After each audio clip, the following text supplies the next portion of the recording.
saya Mirza Faradila, SPD MPD, dosen tetap Prodi Pendidikan IPA Universitas Bina Bangsa SMP 6.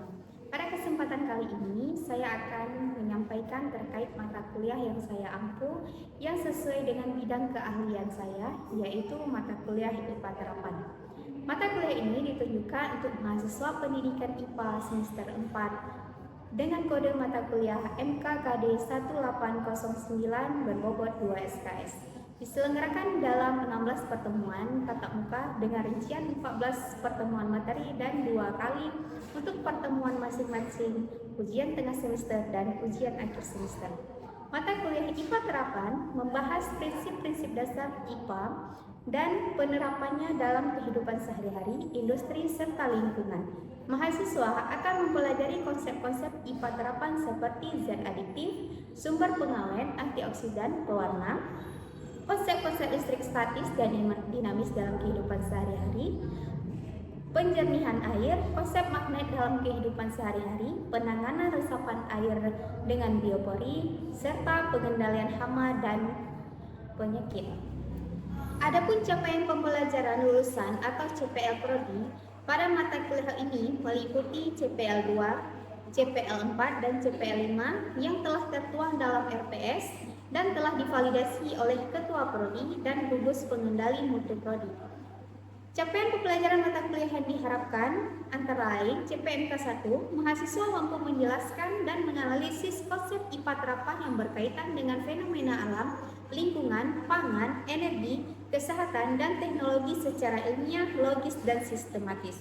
CPMK 2, mahasiswa mampu menerapkan konsep IPA untuk memecahkan permasalahan nyata melalui analisis eksperimen sederhana dan pemanfaatan teknologi informasi secara kritis, inovatif, dan bertanggung jawab. CPMK 3, mahasiswa mampu merancang, melaksanakan, menganalisis, dan mengkomunikasikan hasil penyelidikan atau penelitian sederhana berbasis IPA Terapan dengan menerapkan metode ilmiah dan etika akademik.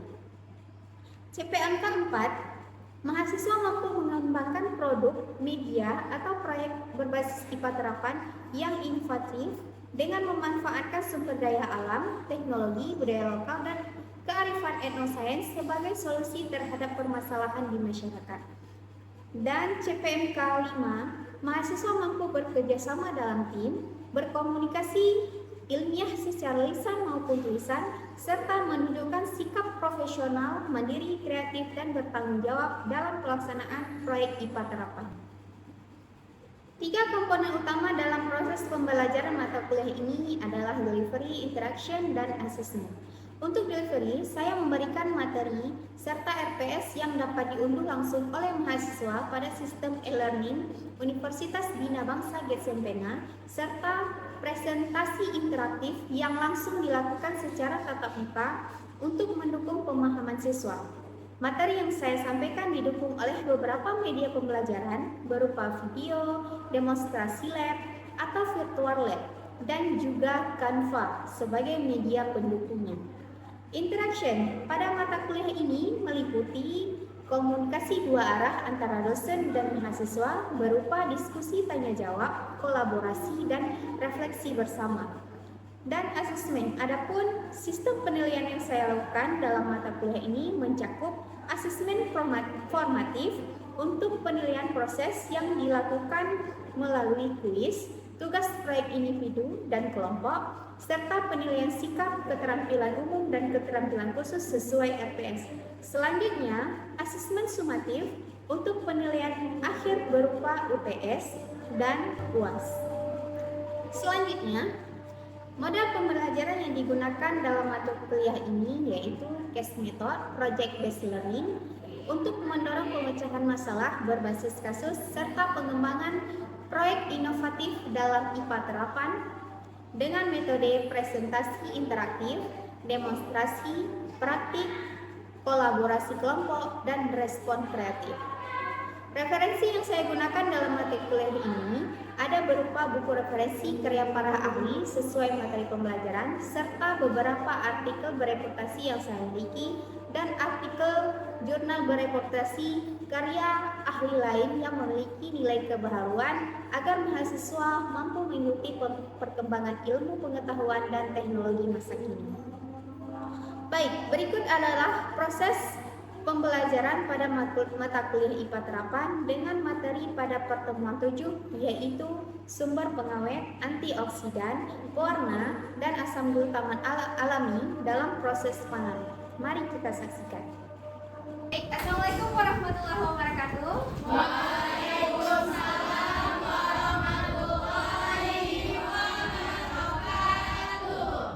Oke, alhamdulillah hari ini kita masih diberikan umur panjang sehingga kita masih bisa berhadir di mata perkuliahan IPA terapan. Ya, oke. Sebelumnya ada yang tidak hadir? Ada. Kenapa? Hujan. Gitu, apa hujannya? Oke, yang lain boleh silakan absenkan dirinya di sepadan. Baik.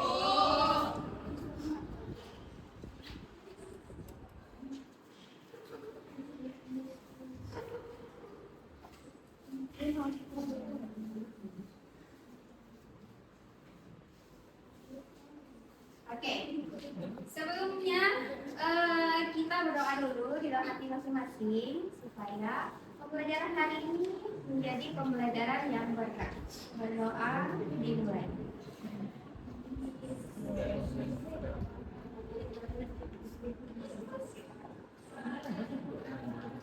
Berdoa selesai. Nah, berdasarkan materi kita hari ini yaitu sumber pengawet, antioksidan, pewarna, dan asam glutamat. Nah, di sini pernah nggak yang mengawetkan makanan? Makanan apa? Tahu. Gimana cara mengawetkan tahu? Ada yang mau buat asinan? Ada. Manisan? Ada. Nah, itu merupakan pengawetan. Ya. Nah, pengawetannya itu bisa, berarti kalau asinan itu menggunakan kalau manisan itu contoh dua dari pengawetan. Oke, ya. Nah, kemudian di sini ada integrasi konsep asam basa dalam praktik EcoPrint. Ya. Nah, sebelumnya kan kita sudah melakukan EcoPrint. Nah, hari ini kita akan mengaitkan bagaimana konsep asam basa itu dengan sumber pengawet, antioksidan, kemudian pewarna, dan asam glutamat itu. Ya, oke. Nah, jadi tujuan kita hari ini harus mencapai yang pertama. Kalian semua itu harus bisa menjelaskan pengawet, antioksidan, pewarna, dan asam glutamat. Kemudian kedua, mengidentifikasi sumber alami dalam pangan.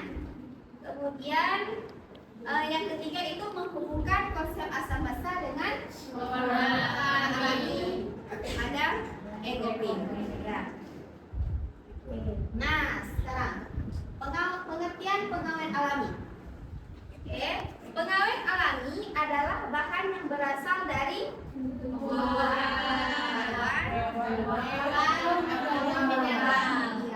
Nah, namanya aja alami. Jadi itu memang yang berasal dari alami. Oke, selanjutnya pewarna alami pangan.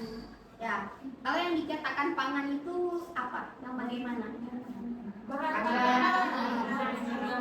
Jadi kalau sekarang itu makanan kita lihat di pasar berbagai warna ya. Dan yang berwarna-warna itu yang kita suka. Kan? Di sini suka warna apa? Pink. Oke, nanti kalau ini bisa beli ini apa ini? Buah naga. Bukan, kue. Ya. Dari buah naga maksudnya. Ya, berarti kalau mau buat itu nanti pilih yang Oh ini alami. Jadi kalau misal kue itu menggunakan warna alami, bisa pakai buah naga. Berarti di kuenya itu kayak ada hitam ya. Kalau tidak disaring. Oke. Nah, pewarna alami apa itu pewarna alami? Zat warna yang berasal dari tumbuhan, hewan, atau mineral alami yang digunakan untuk memberi warna pada makanan dan minuman secara alami dan aman. Oke. Jadi pewarna yang kita gunakan pada makanan. Sini sering ada yang membuat kue. Ada Bu, Kue apa? brownies, ya. Brownies tahu pakai apa ini? Daun pandan. Daun pandan bisa. Ya, brownies pandan. Terus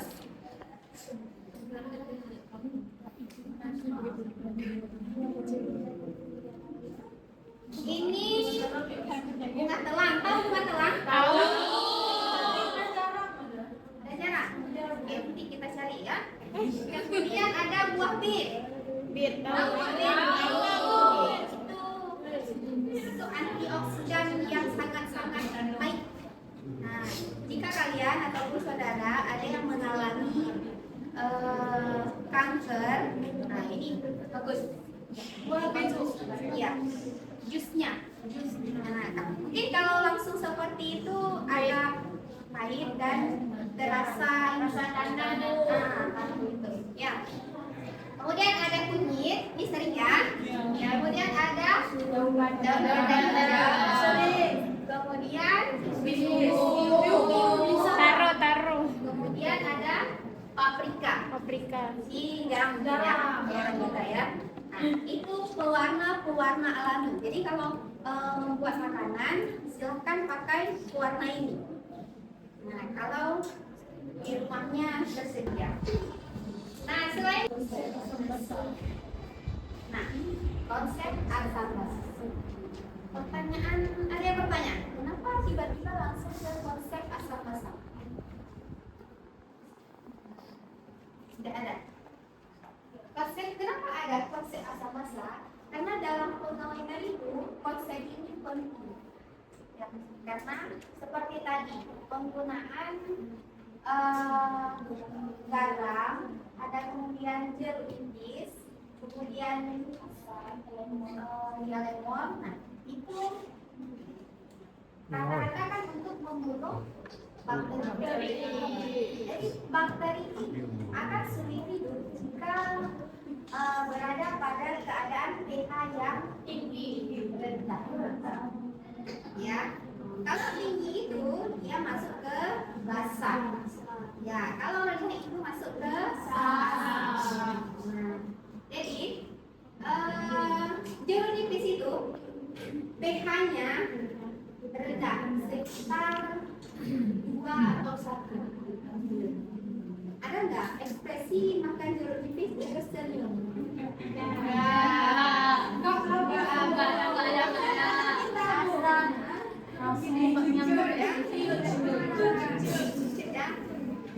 Makan jeruk nipis karena rasa asamnya tadi. Ya, nah ini dia raih pH-nya. Jadi semakin ke asam ataupun semakin ke kanan saya atau ke kiri kalian itu semakin asam. Ya, jadi bakteri itu tidak akan tumbuh atau tidak hidup, mikroorganisme itu pada keadaan asam. Ya, atau pH rendah. Jadi penggunaan asam basa di sini mempengaruhi kehidupan mikroorganisme. Ya. Kemudian pasti udah pernah dengar asam basa ya? Jadi asam basa adalah zat yang dapat melepaskan ion H+ dalam air. Basa adalah Zat yang dapat melepaskan ion oranin dalam air atau menerima ion H+. Oke. Contoh Kalau ibu tulis apa? HCl. Ini apa? Asam klorida. Ya, ini masuk ke dalam pisang. Oke. Kalau ibu tulis HCl. Basa.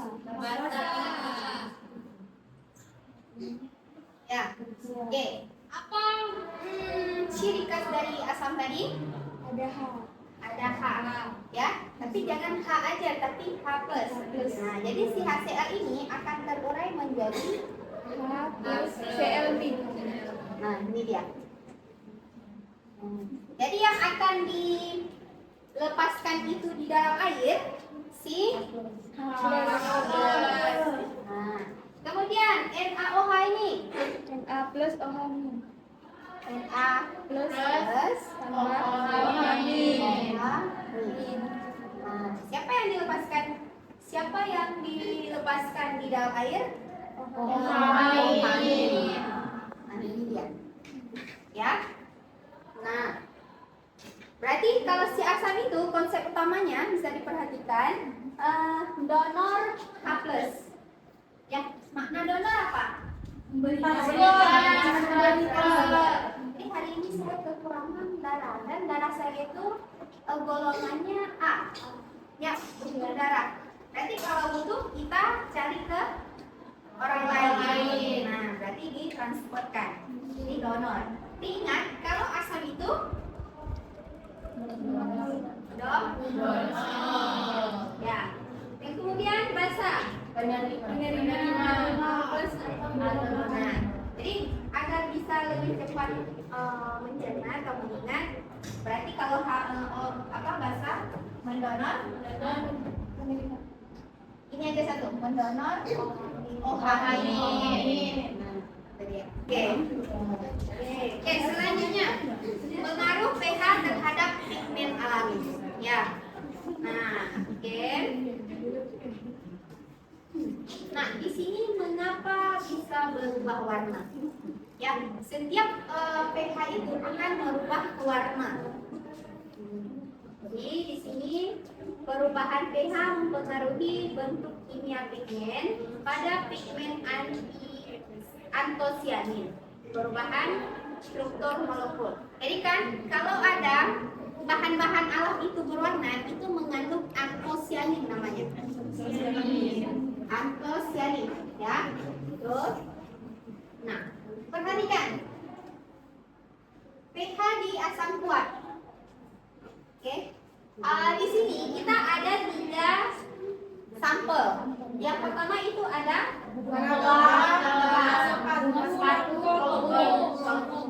ya.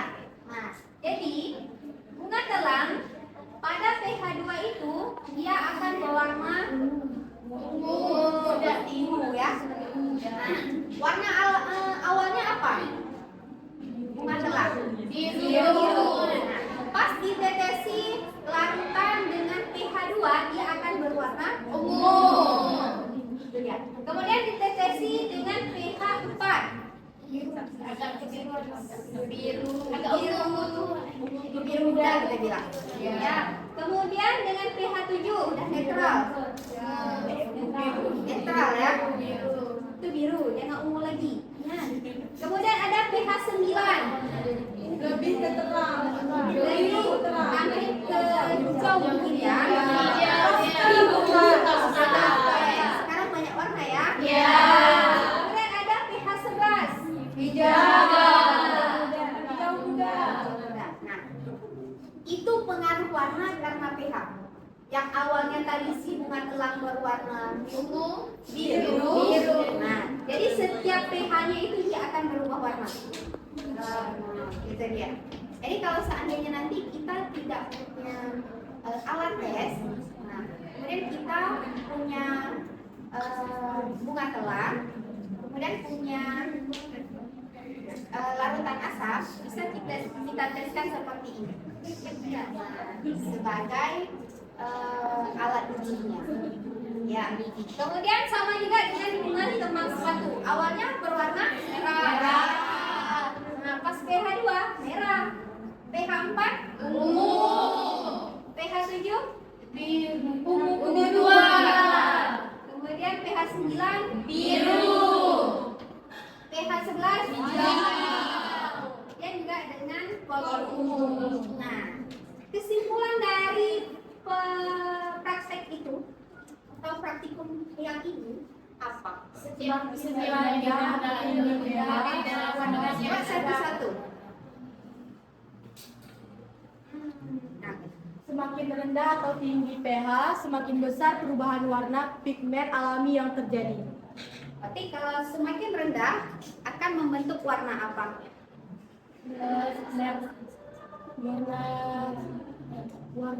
Warna dasarnya warna bunga telang itu merah. Kembali lagi ke sini. Ya. Ya. Ya. Nah, kalau asam pasti akan membentuk warna Merah. Kalau biru, Kalau Warna asam warna biru. biru. Ya. Ya. Kan awalnya warna bunga telang, bunga sepatu, kalau ungu itu sama atau enggak? Beda. Warna awal. Beda. Ya kan? Nah, pas pH 2 warnanya hampir merah semua. Nah, itu dia. Itu pengaruh dari Asam. pada pigmen alami. Paham? Oke. Nah, di sini ada bisa dibaca. Kalau asam itu jika pH-nya rendah, warna cenderung merah ungu. Ya, selanjutnya netral, warna asli pigmen muncul. Nah, seperti bunga telang tadi muncul lagi warna biru. Nah, itu dia. Kemudian warna asam basah pada pH tinggi, biru, hijau, kuning. Nah, tanda aja seperti itu. Dan jangan lupa konsepnya ini. Asam merah, Basah biru. itu lebih cepat tentunya. Ya. Oke. Nah, sekarang ada di LKS yang sudah saya bagikan tadi. Nah, silahkan didiskusikan sebentar. Ya, nanti bisa kita presentasikan jawaban dari studi kasus yang ada pada LKS tersebut. Ya, boleh silakan duduk secara berkelompok. Baik, Bu. Baik, Bu. Oleh kelompok. Assalamualaikum warahmatullahi wabarakatuh. Waalaikumsalam warahmatullahi wabarakatuh. Baik, saya dari kelompok 1 ingin memaparkan hasil diskusi dari kelompok kami mengenai pengawetan alami. Sebuah industri rumah tangga ingin mengganti pengawet sintesis pada produk ikan olahan dengan bahan alami. Menurut Anda, bahan alami apa yang paling tepat digunakan? Jelaskan mekanisme kerja bahan tersebut dalam menghambat pertumbuhan mikroorganisme dan kaitkan dengan konsep asam basa jika relevan. Jadi, jawaban dari pertanyaan tersebut, menurut pH produk sehingga lingkungan menjadi asam, sebagian besar mikroorganisme dalam pembusukan dan bakteri patogen tidak dapat tumbuh dengan baik pada kondisi asam, yang dimana sudah dijelaskan oleh Ibu sebelumnya. Asam dapat mengganggu aktivitas enzim dan metabolisme sel mikroorganisme sehingga pertumbuhannya terhambat atau mati. Nah, dalam asam itu, bakteri tidak akan bisa berkembang pada suatu makanan yang telah dijelaskan Ibu sebelumnya. Saya Mutiara Maulida, perwakilan dari kelompok 3. Di sini kami ingin menjawab dari studi kasus, yaitu seorang mahasiswa melakukan percobaan menggunakan ekstrak bunga telang sebagai pewarna alami. Setelah ditambahkan cuka, warna berubah menjadi ungu. Sedangkan setelah ditambahkan larutan kapur, berubah menjadi hijau. Jelaskan penyebab perubahan warna tersebut berdasarkan konsep asam basa dan struktur pigmen alami. Jawaban dari kami adalah perubahan warna pada ekstrak bunga terjadi karena pigmen antosianin yang terkandung di dalamnya bersifat peka terhadap perubahan pH. Saat ditambahkan larutan juga yang bersifat asam atau antosianin menerima ion H+, sehingga strukturnya berubah menjadi bentuk yang menghasilkan warna ungu. Sebaliknya, ketika ditambahkan larutan kapur yang bersifat basa, antosianin bereaksi dengan ion H-, sehingga strukturnya berubah menjadi bentuk lain yang menghasilkan warna hijau. Dengan demikian, perubahan warna tersebut disebabkan oleh perubahan strukturan molekul antosianin akibat kondisi asam atau basa, sehingga ekstrak bunga telang dapat digunakan sebagai indikator alami untuk membedakan larutan yang bersifat asam dan basa. Sekian dari presentasi kami. Assalamualaikum warahmatullahi wabarakatuh. Hasil presentasinya juga sudah bagus. Berarti sudah paham ya? Sudah bersama-sama dalam materi hari ini. Ya. Oke, ini ada dua penelitian yang sudah dilakukan. Pertama di sini ada praktik ekonominya, ya, di SMK. Kenapa SMK? Karena memang SMK ini ada jurusan tata busananya, ya. Jadi ibu memang langsung khusus ke situ. Jadi orang tuh memang di SMK Negeri 1 Mesir Raya di Dengan sana. Nah, jadi memang ada apa namanya, lab. Jadi di situ bisa membatik, bisa ekoprint, bisa semua orang tuh. Kalau nanti kita mau ke sana, boleh ya kita lihat. Seru kali ya. Nah, ini di SMK-nya ya, asam basa pada ekoprint. Kemudian di sini yang kedua itu pewarna. Ya, jadi ibu buatkan tray pH-nya dari bunga, ini kalau nggak salah bunga kembang sepatu, kemudian ada kunyit, kemudian juga yang hijaunya daun pandan, ya. Jadi ibu buatkan tray pH-nya, jadi dicelupkan seperti itu, ya. Dan ada hasilnya, ada perubahan, ya. Jadi bisa yang mau melakukan praktikum ini bisa kita lakukan lagi di lab kita. Nah, oke. Ada yang masih mau bertanya? Tidak ada. Oke, sudah jelas ya? Sudah. Nah, jadi kesimpulan pada materi kita hari ini, yang pertama itu sumber alami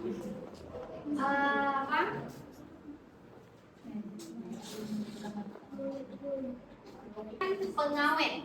Nah, jadi yang pertama itu pengawet itu sumber alami dan manfaatnya. Jadi yang kita gunakan itu tidak hanya sebagai pengawet saja, tapi juga ada efeknya di tubuh. Kemudian ada tadi asam basa, itu pH berperan penting di dalam kehidupan. Ya, seperti tadi kita mandi, ada nggak hubungannya dengan asam dan basa? Kemudian kita membersihkan lantai, ada.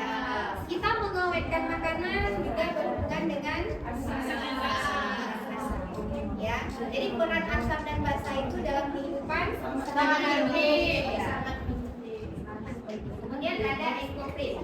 Ini salah satu praktik, ya, praktik nyata konsep asam basa, yaitu pada ekoprint. Kemudian yang keempat itu dampak positif. Dampak positif dari sumber pengawet tadi, yang pertama produk pangan lebih sehat dan aman. Ya. Mengurangi penggunaan bahan sintetis. Kemudian ramah lingkungan dan mendukung ekonomi kreatif. Ya. Dan yang terakhir itu mendengarkan kepedulian terhadap alam dan keberlanjutan. Itulah kesimpulan pembelajaran kita hari ini tentang sumber pengawet pangan, antioksidan, konsep asam basa. Ya, oke, terima kasih untuk hari ini. Jika ada kekurangan, ibu mohon maaf. Oke. diakhiri. Assalamualaikum warahmatullahi wabarakatuh. Waalaikumsalam warahmatullahi wabarakatuh.